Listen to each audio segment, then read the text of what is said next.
Friends ఇది వచ్చినప్పటికే Redmi 13 series లో వీళ్ళు ప్రో మ్యాక్స్ నో లేదా ప్రో ప్లస్ నో లాంచ్ చేస్తారు అనుకుంటే 13C అయితే లాంచ్ చేశారు. బేసిక్ గా ఇది బడ్జెట్ సెగ్మెంట్ ఆడియన్స్ ని టార్గెట్ చేస్తూ లాంచ్ చేస్తుంటారు. ప్రీవియస్లీ మీకు max to max 6+128GB variant ఏదైతే ఉందో అప్రాక్సిమేట్లీ వీళ్ళు 9,000 రూపాయల దాకా తీసుకొచ్చారు. మోస్ట్లీ దీన్ని 12,000 to 13,000 రూపీస్ బడ్జెట్ సెగ్మెంట్ లో లాంచ్ చేసేటువంటి అవకాశం ఉంది. ప్రీవియస్ జనరేషన్ దానికన్నా దీంట్లో కొన్ని ఇంప్రూవ్మెంట్స్ అయితే తీసుకొచ్చారు. ఆ ఇంప్రూవ్మెంట్స్ ఏంటి అనేది డీటెయిల్ గా మనం అయితే తెలుసుకుందాం. సో ఇది ఫ్రెండ్స్ మనకి రీటైల్ బాక్స్ అయితే ఈ విధంగా రావడం జరుగుతుంది. ఈసారి బాక్స్ కూడా వీళ్ళు కంప్లీట్లీ చేంజ్ చేయడం జరిగింది. రెడ్ కలర్ లో ఇచ్చారు. 13C 5G అలాగే ఇందులో ఉండేటువంటి ప్రాసెసర్ ఇది మీడియాటెక్ డైమెన్సిటీకి సంబంధించినటువంటి 6100 SoC చిప్ సెట్ తో అయితే రాబోతుంది. అండ్ ఇది 5G కూడా. ప్రీవియస్లీ వీళ్ళు ఎంతకాడికి మీడియాటెక్ హీలియో ప్రాసెసర్ ని యూస్ చేస్తుంటారు. ఎంట్రీ లెవెల్ కింద కన్సిడర్ చేయొచ్చు. వేరే ఈ ప్రాసెసర్ తో ఆల్రెడీ మనం ఫోన్స్ అయితే చూస్తున్నాం. సుమారుగా 19-20 రూపాయల బడ్జెట్ సెగ్మెంట్ లో ఈవెన్ 17,000 రూపాయలు కూడా లాంచ్ చేశారు. మేబీ దీన్ని ఇంకా అంతకన్నా తక్కువకు తెచ్చే అవకాశం ఉంది. అండ్ ఈసారి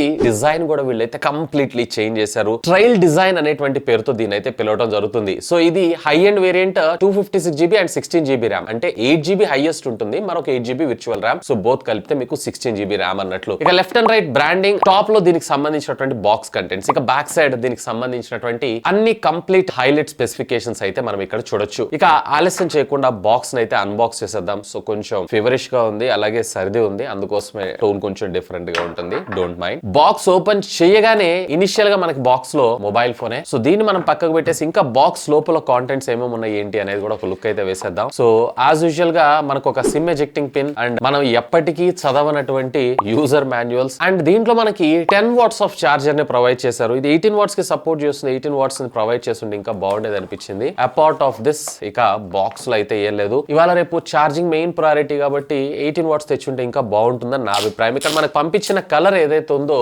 సిల్వర్ కలర్. టోటల్లీ ఇందులో మీకు 3 కలర్స్ అయితే ఉండడం జరుగుతుంది. ఒకటి వచ్చేటప్పటికి గ్రే, మరొకటి వచ్చేటప్పటికి పర్పుల్, అలాగే మరొకటి వచ్చేటప్పటికి సిల్వర్. ఇక్కడ మీరు చూస్తుంది సిల్వర్ కలర్. డిజైన్ పరంగా మాత్రం కంపేర్ టు ప్రీవియస్ జనరేషన్ దానికన్నా గానీ చాలా హ్యూజ్ అప్గ్రేడ్స్ చేశారని చెప్పుకోవచ్చు. అండ్ బ్యాక్ సైడ్ ఇదంతా కూడా మనకి పాలికార్బోనేట్ ప్లాస్టిక్ యూజ్ చేశారు. But glass kind of feel అయితే మనం ముందు తీసుకొచ్చారు. సైడ్ బాడీ అంతా కూడా పాలికార్బోనేట్ ప్లాస్టికే. ఇక థిక్నెస్ విషయానికి వచ్చారంటే కేవలం 8.1mm థిక్నెస్ మాత్రమే మనకు రావడం జరుగుతుంది. ఇక ఫ్రంట్ వీళ్ళు కార్నింగ్ గొరిల్లా గ్లాస్ 3 ని మనకి ప్రొటెక్షన్ రూపంలో తీసుకొచ్చారు. అండ్ ఇక్కడ మనకి సిమ్ కార్డ్ స్లాట్ మీద కూడా గ్యాస్ కిట్ అయితే ప్రొవైడ్ చేశారు కాబట్టి ఇది P2I నానో స్ప్లాష్ రెసిస్టెంట్ కి సపోర్ట్ చేస్తే చిన్నపాటి తుప్పర్లు ఇట్లాంటి వాటి అన్నిటికైతే ఇది సస్టైన్ అవ్వగలదు. ఇక ఫిజికల్ ఓవర్ విషయానికి వచ్చారంటే లెఫ్ట్ సైడ్ మీకు volume up and down button తో పాటు power on off button, bottom మీరు చూసారంటే speaker grille, type C communication port, primary microphone. Left side మీకు సిమ్ కార్డ్ స్లాట్, అది కూడా మీకు dedicated memory card slot, hybrid slot అయితే తీసుకొని రాలేదు. అప్ టు 1TB దాకా మీరు మెమరీని అయితే ఎక్స్పాన్షన్ చేసుకోవచ్చు. అండ్ టాప్ మీకు హెడ్ ఫోన్ జాక్ అయితే తీసుకొచ్చారు. బట్ వీళ్ళ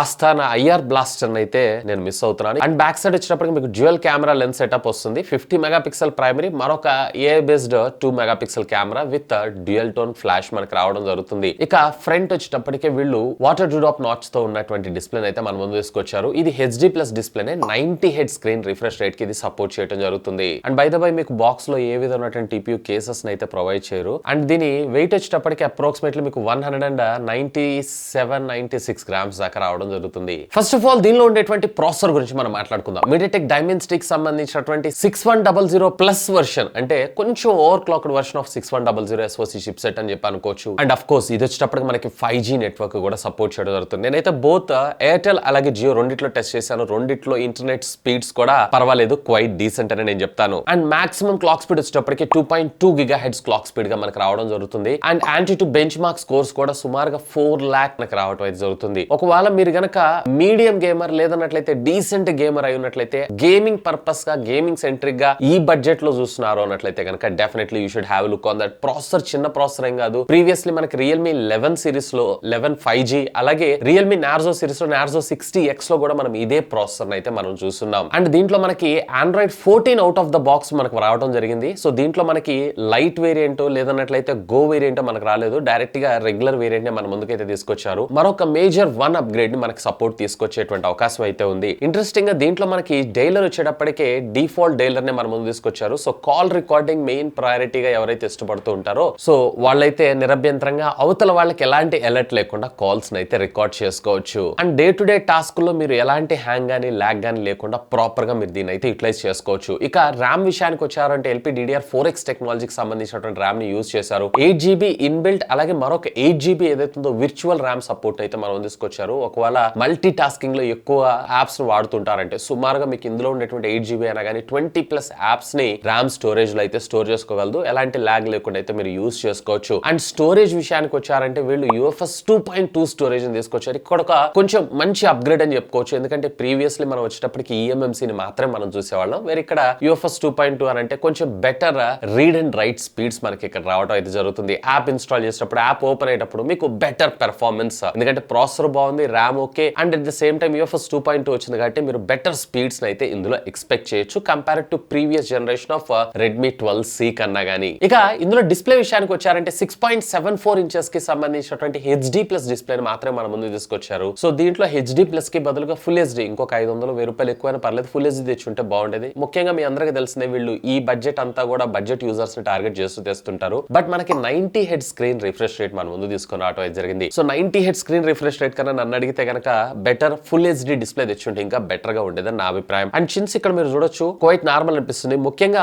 బాటమ్ ఏదైతే ఉందో చిన్ చాలా పెద్దగా అనిపిస్తుంది. మొత్తం పర్ఫెక్ట్ గా తీసుకొచ్చారు కానీ ఇంకా డిస్ప్లే మీద కూడా వీళ్ళు బెటర్ వర్క్ చేస్తుంటే బాగుండేదని నా అభిప్రాయం. ఒకవేళ మీరు ఎక్కువగా కాంటెంట్ వాచ్ చేస్తుంటారు అన్నట్లయితే కనుక ఓకే దీన్ని కన్సిడర్ చేయొచ్చు. బట్ ఇంకా ఫుల్ HD తెచ్చుంటే ఇంకా బెటర్ గా ఉండేదని నా అభిప్రాయం. అండ్ దీని డిస్ప్లే బ్రైట్నెస్ కూడా మనకి 450 నిట్స్ నార్మల్ రెగ్యులర్ గా రావడం జరుగుతుంది. అండ్ పీక్ వచ్చేటప్పటికే అరౌండ్ 600 నిట్స్ దాకా మనకు వెళ్ళడం జరుగుతుంది. అండ్ దీంట్లో మీకు వచ్చేటప్పటికే DC డిమ్మింగ్ కానీ లేదన్నట్లయితే PWC డిమ్మింగ్ కానీ ఇలాంటి ఫీచర్స్ అయితే లేవు. బట్ సాఫ్ట్వేర్ ద్వారా వీళ్ళు TUV Rheinland blue light cut off ఏదైతే ఉందో దాన్ని అయితే చేస్తున్నారు. సో ఈ బడ్జెట్ సెగ్మెంట్ లో డిస్ప్లే ఫుల్ HD తెచ్చుంటే ఇంకా బెటర్ గా ఉండేదని నా అభిప్రాయం. రెస్ట్ ఆఫ్ ద థింగ్స్ అన్ని కూడా ఓకే. ఇక డిస్ప్లే ఒకటే బాగుంటే సరిపోతుంది, ఆడియో కూడా బాగుండాలి కదా.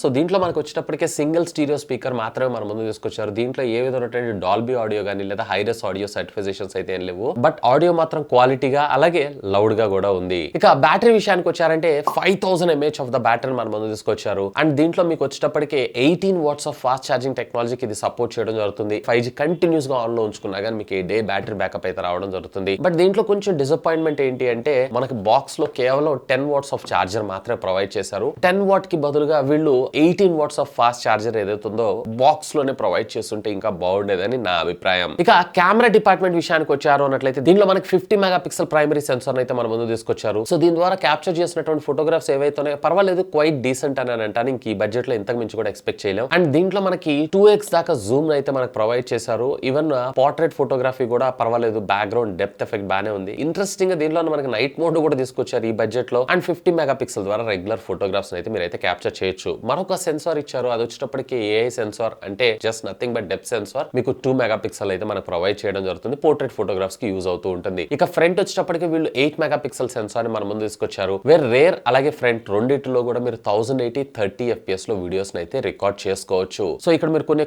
ఫోటో శాంపిల్స్ అయితే మీరు చూడొచ్చు. ఇండోర్ అలాగే అవుట్డోర్ కండిషన్స్ లో నేనైతే క్యాప్చర్ చేశాను. సో కెమెరా శాంపిల్స్ అన్నిట్లో కూడా ఓకే పర్వాలేదని అంటాను ఈ బడ్జెట్ సెగ్మెంట్ లో. దీనిలో మనకి 5 మెగాపిక్సెల్ సెన్సార్ అయితే మన ముందు తీసుకొచ్చారు యాజ్ యూజువల్ గానే. సో దీంట్లో మనకి వీడియో కాల్స్ ఇట్లాంటి వాటికి అలాగే గ్రూప్ మీటింగ్స్ ఇట్లాంటి వాటికి కూడా సపోర్ట్ చేస్తుంది, బానే ఉంటుంది. కానీ ఫ్రంట్ కెమెరా సెల్ఫీస్ లవర్స్ అయి ఉన్నట్లయితే కనుక ఇక్కడ మీరు కొంచెం డిసప్పాయింట్మెంట్ అవుతారు. అట్లీస్ట్ వీళ్ళు 5 బదులుగా 8 మెగాపిక్సెల్ తీసుకొచ్చిన ఇంకా బెటర్ గా ఉంటుందని నా అభిప్రాయం. ఇక దీనిలో వైర్ అండ్ వైర్లెస్ ఫీచర్స్ విషయానికి వచ్చారంటే డ్యూయల్ బ్యాండ్ వైఫై సపోర్ట్ చేస్తుంది. బోత్ 2.4 అలాగే 5 GHz అలాగే బ్లూటూత్ 5.3 టెక్నాలజీని మనం ముందు తీసుకొచ్చారు. IR బ్లాస్ట్ ఈసారి ఎందుకో వీళ్ళు ప్రొవైడ్ చేయలేదు, అది కూడా ప్రొవైడ్ చేస్తుంటే ఇంకా బాగుండేది అనిపించింది. దీంట్లో మనకి 7 bands ఆఫ్ 5G నెట్వర్క్ టెక్నాలజీకి సపోర్ట్ చేయడం జరుగుతుంది. అండ్ దీంట్లో NFC ఫీచర్ మాత్రం ఇంటిగ్రేట్ చేయలేదు. సెన్సార్స్ విషయానికి వచ్చారు అన్నట్లయితే side mounted finger print scanner తో పాటు AI బేస్డ్ ఫేస్ అన్లాక్ కూడా ఇది సపోర్ట్ చేస్తుంది. ఓవరాల్ గా నా ఎక్స్పెక్టేషన్స్ ప్రకారం దీని వచ్చేటప్పటికి వీళ్ళు around 12,000 to 13,000 rupees budget segment లో లాంచ్ చేసేటువంటి అవకాశం ఉంది. ఒకవేళ ఆ బడ్జెట్ సెగ్మెంట్ లో గనక ఒక మంచి బడ్జెట్ స్మార్ట్ ఫోన్ అది కూడా రెడ్మీ నుంచి చూస్తున్నారు అన్నట్లయితే గనక definitely you should have a look on this. Anyway ఈ ప్రొడక్ట్ సంబంధించినటువంటి లింక్ ఈ వీడియో కింద ఉన్నటువంటి డిస్క్రిప్షన్ లో ప్రొవైడ్ చేస్తారు. ఒకవేళ మీరు పర్చేస్ చేయాలనుకుంటున్నారు అన్నట్లయితే గనక feel free to use my links. That's all for today. This is Vasu signing off. Have a great day.